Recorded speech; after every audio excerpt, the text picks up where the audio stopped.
Hai, Assalamualaikum, apa kabar? Semoga selalu dalam keadaan sehat dan juga bahagia ya. Di video kali ini akan dijelaskan sedikit sinopsis untuk Minggu tanggal 5 Januari 2025. Namun sebelum itu, buat teman-teman yang baru bergabung, jangan lupa like, subscribe, dan nyalakan tombol loncengnya agar tak ketinggalan video terbaru selanjutnya. Terima kasih banyak buat teman-teman yang sudah subscribe dan like video ini. Semoga teman-teman semua selalu diberikan kesehatan dan rezeki yang melimpah. Biiyet yang dikenal cekatan dan peduli bertekad menjalankan rencana besar untuk menemukan Saleha. Kehilangan itu begitu mengguncang keluarga Pak Rahmat dan Bu Heni. Dengan dukungan penuh dari mereka, Biiyet segera mengatur sayembara berhadiah 5 juta rupiah sebagai motivasi bagi siapa saja yang dapat menemukan Saleha. Tak ingin membuang waktu, ia menggandeng 2 rekannya, sesama asisten rumah tangga di komplek perumahan itu, untuk membantu menyusun strategi. Semangat mereka menyatu, menguatkan tekad Biiyet untuk segera melangkah. Papan pengumuman besar dengan foto Saleha, nama dan nomor telepon yang bisa dihubungi segera disiapkan. Dalam satu sesi yang sederhana tapi penuh harapan, mereka bertiga mulai beraksi. Salah satu rekannya memegang papan pengumuman, sementara Biiyet mengambil posisi sebagai pembicara yang menyampaikan berita kehilangan dengan suara lantang dan penuh keyakinan. Di sudut lain, teman satunya merekam momen tersebut dengan kamera ponsel. Video itu diakhiri dengan pengumuman resmi tentang sayembara beserta imbalan yang ditawarkan. Dalam waktu singkat, video itu disiapkan untuk disebarluaskan ke berbagai platform media sosial, menjadi harapan baru bagi keluarga Pak Rahmat dan Bu Heni. Sementara itu, di tempat lain, Bu Sukma duduk santai di ruang tamu rumahnya. Namun, ketenangannya pecah ketika ia melihat unggahan video sayembara itu muncul di ponselnya. Wajahnya berubah kaget sekaligus terharu. Ia tentunya ikut merasakan keresahan atas hilangnya Saleha.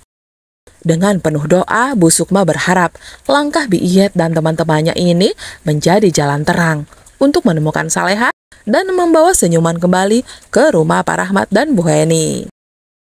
Sementara itu, di sebuah bangunan kosong yang sunyi, Hans dan Bambang masih terus diliputi rasa cemas. Mereka tahu pihak Nando tak akan berhenti mencari. Persembunyian itu terasa semakin sempit, dengan tekanan yang datang dari segala arah. Terlebih Saleha yang kini terbaring lemah dengan demam tinggi. Keadaan semakin parah karena persediaan makanan telah habis, membuat mereka tak hanya harus memikirkan keselamatan, tetapi juga kelangsungan hidup. Hans mulai merasa bimbang. Meski ia berada di sisi Nando sebagai musuh, hatinya gelisah melihat kondisi Saleha yang kian memburuk. Hans mencoba mendekati Saleha, memegangi tangan wanita itu yang panasnya semakin tinggi. Dalam ketakutan yang membayangi, ia bertanya pada Bambang apa langkah yang harus mereka ambil selanjutnya. Namun, jawaban Bambang yang ringan dan penuh ketidakpedulian hanya membuat Hans semakin kesal. Bambang bersikeras bahwa Saleha akan sembuh dengan sendirinya. Tapi, Hans tak bisa mengambil resiko. Meskipun niat awalnya adalah mencelakai Saleha sesuai perintah Citra, Hans tak ingin membawa masalah yang lebih besar jika Saleha benar-benar tak selamat.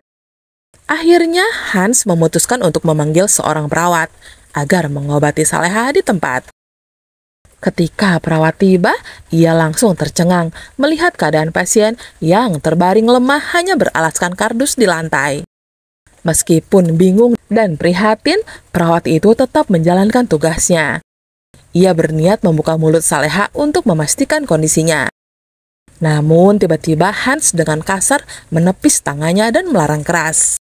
Hans bersikeras agar pengobatan dilakukan tanpa membuka masker yang menutupi wajah Saleha, karena ia takut identitas wanita itu terbongkar.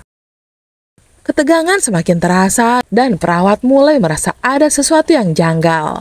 Melihat sikap kasar Hans, perawat itu akhirnya memberanikan diri untuk bersikap tegas. Ia menyatakan bahwa Saleha harus segera dibawa ke rumah sakit jika ingin mendapatkan penanganan lebih lanjut. Perawat itu merasa tak bisa lagi tinggal diam. Ada sesuatu yang salah di sini. Rasa curiga mulai tumbuh di benaknya. Mengapa pria ini tampak begitu tidak peduli dan penuh rahasia? Apa yang sebenarnya sedang terjadi dengan wanita ini? Meski masih berada dalam bayang-bayang ancaman, perawat itu tahu hidup Saleha bergantung pada keputusan yang diambil saat itu juga. Awalnya Hans bersikeras menolak membawa Saleha ke rumah sakit. Tetapi ucapan suster yang memeriksanya terus terngiang di benaknya.